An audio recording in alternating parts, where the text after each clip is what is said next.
Comment j'ai dépassé ma phobie des hôpitaux? Comment une hospitalisation de 18 jours a été le déclencheur d'une nouvelle vie? Quelles sont les conséquences psychologiques d'un long séjour à l'hôpital? Comment j'ai appris à lâcher prise? C'est entre autres à ces questions que je vais répondre dans l'épisode du jour.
Bonjour à tous, je suis très contente de vous retrouver pour ce nouvel épisode de Désaligné. Un épisode intense, mais ô combien important dans mon cheminement. Je tenais comme d'habitude à vous remercier pour votre fidélité et pour vos mots. Vous ne pouvez pas imaginer combien sortir ce podcast me fait du bien. Raconter mon histoire me libère, surtout que c'est quelque chose que je voulais faire depuis très longtemps. Et le fait de pouvoir échanger avec vous donne un goût très spécial à cette aventure et me procure beaucoup de joie. Avant de démarrer cet épisode, je tenais à vous alerter par rapport au fait qu'il peut être dérangeant parce que je vais raconter sans filtre absolument tout ce que j'ai vécu lors d'une hospitalisation qui a changé ma vie fin 2021. Si vous me suivez depuis le début, vous êtes certainement habitué à ma spontanéité et au fait que je ne calcule pas mes mots. Mais dans l'épisode du jour, ça va un peu plus loin parce que je vais raconter tout ce que peut subir un corps malade quand il devient hors de contrôle. Et ça peut vous perturber ou vous dégoûter si vous n'êtes pas à l'aise avec la maladie en général. Mon but, ce n'est pas de provoquer du dégoût chez vous, mais de vous pousser à réfléchir de votre côté à comment prendre soin de vous et de votre corps autant que vous pouvez pour ne pas subir la brutalité que j'ai subie.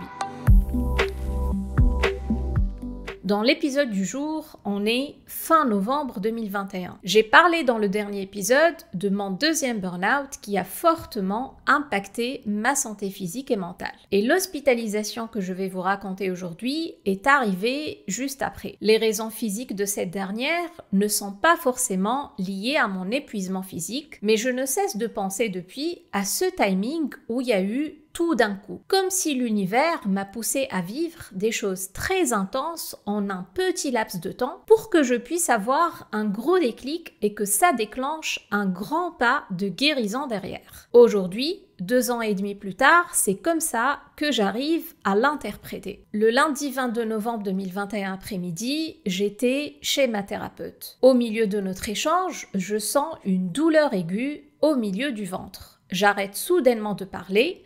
Je sens une chaleur monter en moi et j'ai du mal à respirer. Ma thérapeute s'inquiète, me demande si on doit appeler les pompiers, mais ça finit par passer. Je quitte son cabinet et je marche très difficilement vers le bus pour rentrer chez moi. Il faut noter que depuis 2018, je suis habituée à cohabiter avec toutes sortes de douleurs.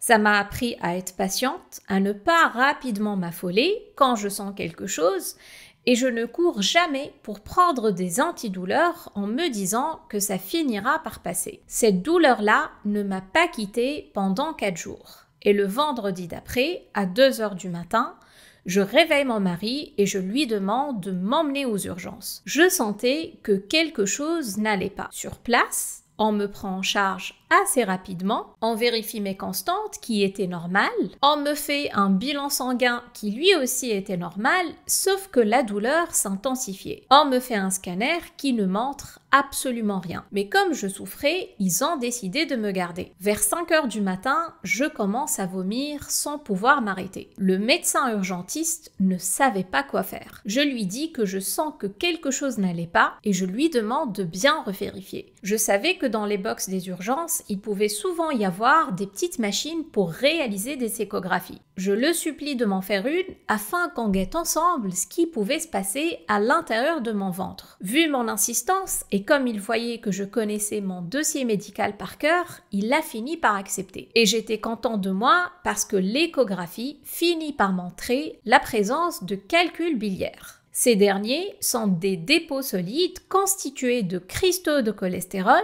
qui se forment dans la vésicule. Ils apparaissent quand le foie sécrète trop de cholestérol et que la vésicule ne peut pas suivre derrière. Et cet excès de cholestérol forme ces calculs qui s'accumulent et qui causent ces douleurs. Et vu l'intensité des miennes, on décide de m'hospitaliser le soir même et de programmer une intervention chirurgicale pour une ablation de la vésicule biliaire dans les jours qui suivraient. C'était une petite intervention dont on m'avait déjà parlé suite à mon opération de la sleeve. J'étais déjà au courant que la vésicule pouvait ne plus fonctionner correctement, d'où la présence de calculs, mais avant ce soir-là, il n'y avait pas d'urgence à effectuer l'opération. J'appelle mon mari pour l'informer de mon hospitalisation soudaine et je lui demande de me préparer une valise avec mes affaires et de me l'amener le plus tôt possible. Ce qu'il faut noter, c'est que je ne suis pas du tout où je n'étais pas du tout quelqu'un d'habitué à l'inattendu. Surtout un inattendu où j'apprends que je vais séjourner dans l'un des endroits qui me faisait le plus peur sur Terre, l'hôpital, sans que je ne puisse me préparer psychologiquement à ça. On prépare mon dossier et on me monte au 3e étage dans le service digestif. Sur le trajet, on m'informe que faute de place, j'allais devoir partager la chambre d'une dame, une dame âgée. Mon pire cauchemar commençait, car ma phobie des hôpitaux signifiait une forte peur du sang, du vomi, des gémissements et des souffrances des gens malades, de la mort, et là je vais plonger en plein dedans. J'arrive dans la chambre, il était 6 heures du matin et elle était déjà réveillée. On m'installe sur mon lit et on tire le rideau qui séparait nos lits respectifs. Je reste inerte à fixer le mur et je l'entends respirer difficilement. Elle semblait vraiment âgée. Ce qui me faisait peur, c'est qu'elle fasse une crise, qu'on vienne la réanimer comme dans les séries télé, qu'elle meure et que j'entends tout ça. Toutes les 10 minutes, je lui demandais à travers le rideau si elle allait bien pour me rassurer moi-même. Mais elle ne répondait jamais. Plus tard, on m'apporte ma valise, puis le chirurgien se présente, m'explique ce que j'ai et m'informe qu'il pourra m'opérer que le mardi d'après et que d'ici là, je ne devais rien manger. L'eau et les minéraux dont mon corps avait besoin passeraient à travers une perfusion et c'est tout. J'avais donc 3 jours d'attente devant moi, 3 jours à fixer le mur et à entendre ma voisine gémir à l'autre bout de la pièce. Avec ce début d'hospitalisation, je faisais pour la première fois la connaissance d'une notion que je ne connaissais pas du tout. On appelle ça le temps qui s'arrête, car j'avais l'impression que l'heure ne semblait plus tourner. Après une éternité, il est enfin 13 heures, l'heure des visites. Mon mari vient me voir et je m'écroule littéralement dans ses bras. J'étais tellement fatiguée qu'on ne se parlait pas forcément, mais sa présence me suffisait. Alors qu'il était avec moi, ma voisine était sur le départ. Des ambulanciers viennent la chercher et l'infirmier vient tout de suite après changer son lit et me dire qu'une autre personne viendra à sa place. Cette dernière ne tarde pas à arriver, on l'emmène dans une chaise roulante et elle semblait beaucoup plus âgée et beaucoup plus agitée surtout. On l'installe. Je vois l'infirmier attacher ses bras au lit et je commence à me préparer au pire. Dès qu'il quitte la pièce, elle commence à taper avec la manette d'appel sur le lit en faisant un bruit monstre et en criant « Pipi, pipi, pipi ». Et là, je me crispe Et en voyant l'infirmier arriver avec un urinoir portable, je réalise que l'absence d'intimité dans cette chambre et mon incapacité de bouger avec mes perfusions faisaient que je devais tout partager avec la dame et qu'il me restait minimum 3 jours à tenir. Quand il est parti dans l'après-midi, j'avais l'impression que mon mari m'abandonnait, que j'étais livrée à moi-même dans cet endroit où je me sentais prisonnière de la maladie, de la souffrance, de l'odeur nauséabonde de bétadine, d'alcool mélangé à celle des urines ou autre. Cette nuit-là, je n'ai pas fermé l'œil de la nuit. À chaque fois que j'éteignais la lumière, ma voisine la réallumait. Elle me refaisait son tour de manette qu'elle tape sur le lit en appelant sans s'arrêter l'infirmier de nuit. Des fois, elle lui disait qu'elle voulait faire pipi et quand il venait avec l'urinoir, elle disait ne pas du tout en avoir envie. J'ai appris qu'elle avait 86 ans et pas toute sa tête. Et j'avais l'impression d'être dans un asile psychiatrique. La nuit d'après, le même scénario reprend et je ne dors pas. Je sors du lit et je décide de tirer le support des perfusions en marchant vers le bloc des infirmiers. Devant eux, je me mets à pleurer de fatigue et je leur demande de me trouver un lit, un matelas par terre, peu importe. L'essentiel, c'est qu'on m'éloigne d'elle. Ils n'avaient rien à me proposer et je reviens bredouille à mon lit. Le mardi arrive, je mets ma tenue de bloc et j'attends avec impatience qu'on vienne me chercher. Être opéré signifiait pour moi pouvoir sortir et échapper enfin à ce cauchemar que je vivais. L'intervention se passe bien, on me réveille et je retourne dans ma chambre dans l'après-midi. On me dit qu'on peut envisager une sortie jeudi si je reprends d'ici là une alimentation normale et que j'arrive à aller aux toilettes. Cette nuit-là, je suis tellement fatiguée que je dors facilement avec la lumière allumée et la voisine qui continuait son boucan. Et le lendemain, on m'enlève la perfusion, ce qui me permet de sortir facilement marcher dans le couloir. Je prends un petit déj liquide qui se passe sans problème et je passe la journée à attendre l'arrivée de mon mari après le boulot et à visualiser avec le sourire ma sortie le lendemain. L'après-midi, je ressens une petite douleur dans le ventre et informe les infirmiers. Ils me disent que ça doit être dû à la chirurgie et à la cicatrisation et que ça devrait passer. En fin de journée, les nausées reprennent, mais ça ne semble pas trop les inquiéter non plus. Et le lendemain, mon état était à demi-teinte. Physiquement, je récupérais bien, je pouvais marcher sans problème, mais les nausées ne s'arrêtaient pas. Je remarque que mon vomi avait une couleur verdâtre, je le fais remarquer aux soignants et ils me disent que c'est normal après une ablation de la vésicule, me signent mes papiers de sortie et je repars chez moi. Quand j'arrive à la maison, mon mari m'aide à prendre ma douche et je pars au lit direct. 1 heure plus tard, je me réveille, je l'appelle en lui demandant de m'emmener rapidement dans la salle de bain. Je m'écroule par terre et je vomis de toutes mes forces sans pouvoir m'arrêter et on décide de repartir aux urgences. Il m'habille difficilement, je prends un sac en plastique pour vomir et sur la route, ça n'arrête pas. J'avais l'impression que j'allais vomir tous mes organes. C'était un trajet de 5 minutes pendant lequel j'ai cru que j'allais mourir. Je sentais qu'il y avait quelque chose de grave qui se passait à l'intérieur. Aux urgences, je suis rapidement prise en charge, on me fait passer un scanner, le pire scanner de ma vie, car mes nausées ne s'arrêtaient pas. Je me suis vomi dessus, sur la machine, sur la blouse des techniciens et des infirmiers. J'étais hors de contrôle. Le scanner a fini par montrer une occlusion intestinale.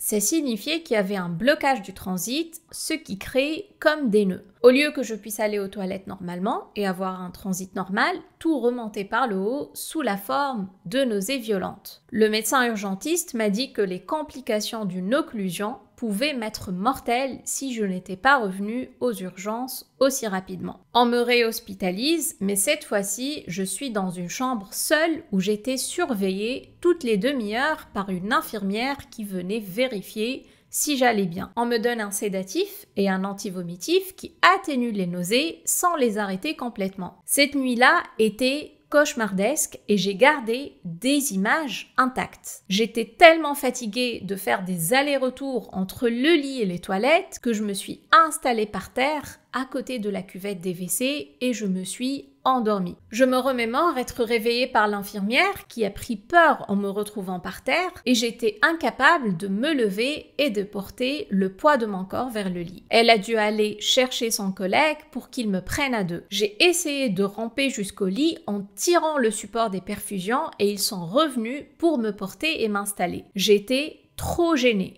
Je sentais fort le vomi, je me sentais impuissante dans un corps complètement déconnecté et à bout. Mes larmes coulaient en même temps et je m'excusais d'avoir sali les toilettes et de les obliger de me porter. Le lendemain matin, je ne savais pas ce qu'on allait me faire pour dénouer cette occlusion intestinale. Les infirmières attendaient d'avoir les instructions du médecin. Vers 14 h, elles me disent que je dois appeler mon mari, lui demander de m'apporter des affaires et tout ce dont j'avais besoin, car dans l'après-midi, je ne serai plus en mesure de le faire. Je ne comprends pas, mais je le fais. Il arrive dans l'heure qui suit, il m'aide à me doucher et à me changer, et tout de suite après, les infirmières arrivent avec un chariot rempli de plein d'instruments et demandent à mon mari de sortir.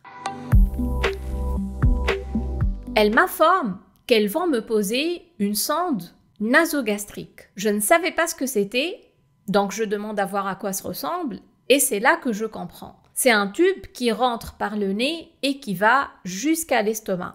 On m'explique que la sonde servira à aspirer tout ce que j'ai dans l'estomac et arrêtera les nausées. Ça sera la première étape pour dénouer l'occlusion intestinale. Elles étaient mal à l'aise et hésitantes et j'ai compris pourquoi elles ont installé une sorte de suspense depuis le début. Poser une sonde nasogastrique était aussi pénible pour elles que pour moi. Je vois une sortir le tube et sa collègue tourner la tête. Elle met du lubrifiant au bout pour que ça passe plus facilement. Avance vers moi et me la fait rentrer par la narine gauche. Je pousse un cri strident, je vomis ce qui l'a fait sortir. Je lui dis qu'on n'y arrivera jamais et je demande s'il y a une autre alternative. Elle dit que non et on réessaye. Je sens la sonde passer par le nez, la gorge et descendre vers l'estomac. C'est le ressenti le plus horrible que j'ai jamais connu. Je devais déglutir pour aider l'infirmière à la descendre et chaque déglutition entraînait de la douleur. Une fois posée, elle la scotche au niveau du nez et je comprends pourquoi elle voulait que j'appelle mon mari. Je ne pouvais plus parler, je devais respirer doucement et déglutir le moins possible car chaque mouvement de la sonde me faisait atrocement mal. Elle la branche par la suite à un appareil à côté du lit, une sorte d'aspirateur et je commence à voir du liquide passer dedans. Du liquide vert. C'était insupportable. Je me disais à cet instant-là que ça ne durerait peut-être qu'1 heure ou deux et avant de partir, elle m'informe que j'en aurai pour quelques jours avec. Elle a attendu de me la poser pour m'annoncer ça. À son départ, mon mari revient dans la chambre et me découvre estomaquée. Il embrasse ma main tandis que mes larmes coulaient et ma respiration se faisait la plus discrète possible pour que la sonde bouge le moins. La notion du temps qui s'arrête a pris une tournure plus intense avec la sonde vu que je ne pouvais pas du tout bouger. La nuit, je dormais sur le dos et jamais allongée à 100%, sinon je sens la sonde toucher la paroi de l'estomac et ça fait très très mal. Et pour que j'aille aux toilettes, il fallait appeler une infirmière pour la débrancher, mais à chaque rebranchement, j'ai un flux d'air qui rentre dedans et me fait vomir. C'était donc risqué puisqu'elle pouvait remonter. On m'a donc dit que je devais arrêter d'aller aux toilettes et on m'a proposé 2 alternatives, qu'on me mette une couche et qu'on me lave derrière ou d'avoir recours à l'urinoir comme mon ancienne voisine de chambre. Je n'en revenais pas de vivre une situation pareille à 34 ans.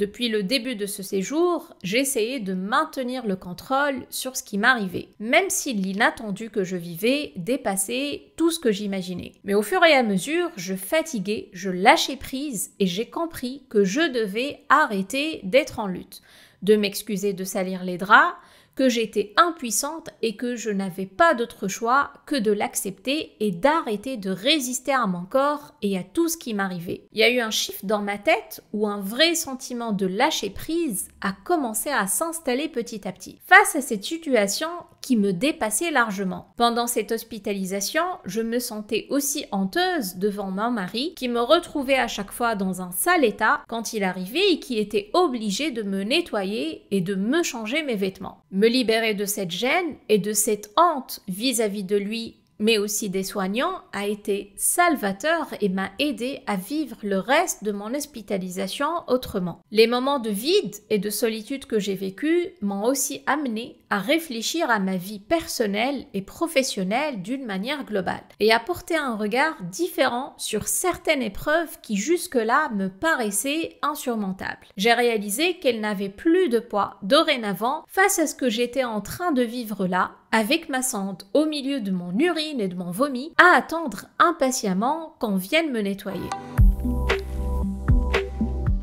2 jours plus tard, je vois que la sonde n'aspire plus. L'après-midi même, alors que mon mari et ma meilleure amie étaient présents, il appelle les infirmières et leur demande d'apporter une sonde plus large. En 30 secondes, il avance vers moi, m'enlève la sonde que j'avais et me met l'autre d'une manière presque sauvage, sans que je ne puisse respirer. Je vois mon vomi partir partout, même sur ses lunettes. Ma meilleure amie et mon mari ont assisté à ce supplice de l'autre côté. Il n'a même pas eu le temps de leur demander de partir. Ils m'ont dit qu'ils ne peuvent jamais oublier cette scène. La sonde était plus large, donc je la sentais plus bouger et prendre de la place dans l'œsophage et au fond de l'estomac. La bonne nouvelle, c'est qu'elle aspirait bien. J'avais espoir qu'on me l'enlève le plus rapidement possible. Il faut savoir que chaque matin, un infirmier vient me chercher pour me faire passer un scanner qui servait à voir si l'occlusion était toujours là. Tant que c'est le cas, on ne pouvait pas m'enlever la sonde. Au bout du 5e jour, alors que je sentais que je devenais un légume, tellement je n'avais plus de force, on m'informe que mon calvaire allait bientôt se terminer, mais qu'il me restait une dernière épreuve.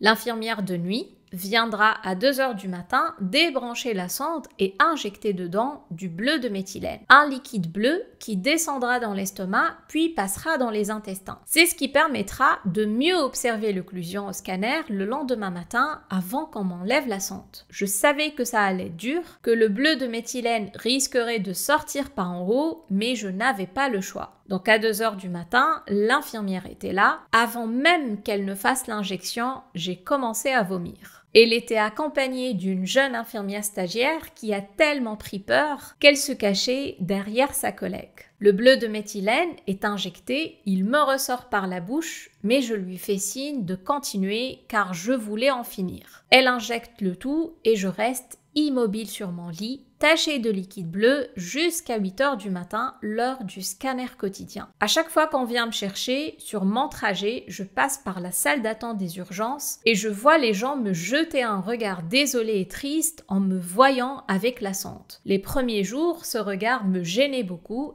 mais j'ai fini par m'y habituer au fil des jours car l'acceptation et le lâcher-prise étaient bien installés. Après le scanner, le verdict tombe. Mon occlusion était toujours présente et on doit intervenir chirurgicalement pour dénouer mes intestins. J'ai donc passé les 5 pires jours de ma vie avec la sonde pour rien. Mais voici venir le moment où on me l'enlève enfin. J'ai senti la plus grande libération de toute mon existence et j'ai attendu impatiemment que mon mari arrive l'après-midi pour qu'il m'aide à me nettoyer. Malheureusement, je ne pouvais pas encore me laver à cause des perfusions. Mais rien que sentir le gant de toilette avec du savon sur mon visage sans la sonde, c'était quelque chose.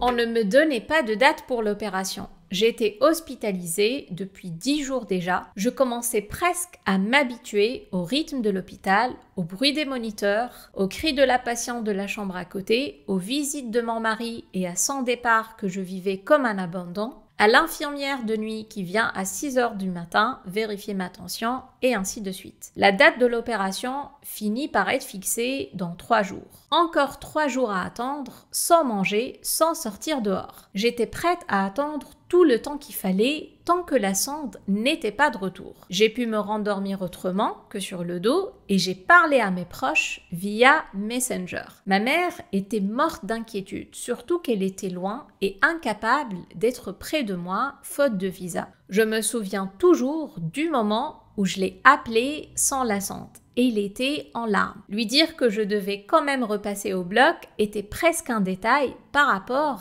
à l'épreuve d'avant. Le 10 décembre 2021, me voici à nouveau au bloc opératoire. C'était ma 4e chirurgie en 4 ans. Ça commençait presque à devenir une habitude. J'avais tous les codes et plus rien ne me faisait peur. L'opération dure 1h30. Le chirurgien me rend visite après dans ma chambre pour me dire que tout s'est bien passé et que je devrais sortir en début de semaine si j'arrive à manger et que le transit reprend. Plus qu'un week-end à passer et je savais que le plus dur était derrière moi. Je me remets debout rapidement, accompagné de mon support de perfusion. Marcher dans les couloirs de l'hôpital était presque devenu plaisant. Je connaissais tout le personnel médical car en 2 semaines, j'ai eu le temps d'assister à toutes les rotations possibles en termes d'infirmiers et d'aides-soignants. Le lundi après-midi, j'ai pu aller pour la première fois en 20 jours aux toilettes. C'était le sésame à décrocher pour pouvoir sortir de l'hôpital.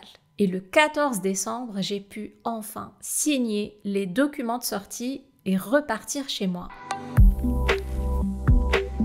Quand je suis sortie de la tempête, j'ai réalisé que pendant que j'avais la sonde, plus rien à l'extérieur de l'hôpital n'existait. Je vivais enfin le fameux moment présent, même si je le faisais dans la souffrance la plus totale. Après l'opération et avant de sortir officiellement de ce bâtiment où mon corps a vécu le pire, je me suis juré que ma vie ne sera plus vécue de la même manière. De toutes les manières, après un séjour pareil, elle ne pourra jamais être la même. J'ai longtemps aussi pensé à la symbolique de la vidange totale de mon estomac. À 34 ans, l'occlusion accompagnée de l'épisode de la sonde sont venues comme pour me vider totalement de ce qui n'avait plus lieu d'être à l'intérieur de moi. Alors que j'avais certainement ignoré les récentes alertes de mon corps, et comme je suis vouée à vivre les choses d'une manière très intense, l'occlusion et la sonde étaient un message fort de l'univers pour que je coupe totalement avec l'ancien. Que je lâche prise, que je me priorise, que je m'aime sans modération, que j'envoie balader tout ce qui mérite de l'être et sur tous les plans, qu'il soit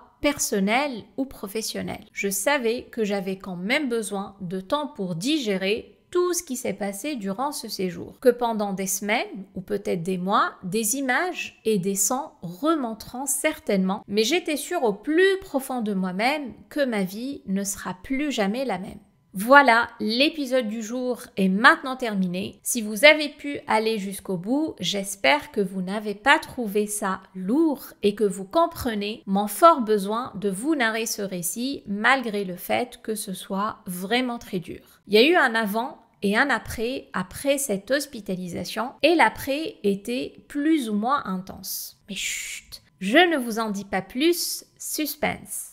Comme toujours, je compte sur vous pour noter le podcast sur Spotify ou Apple Podcast. Sur Apple Podcast, vous pouvez d'ailleurs m'écrire un avis, ça me fera trop plaisir. Il ne me reste qu'à vous dire à très bientôt!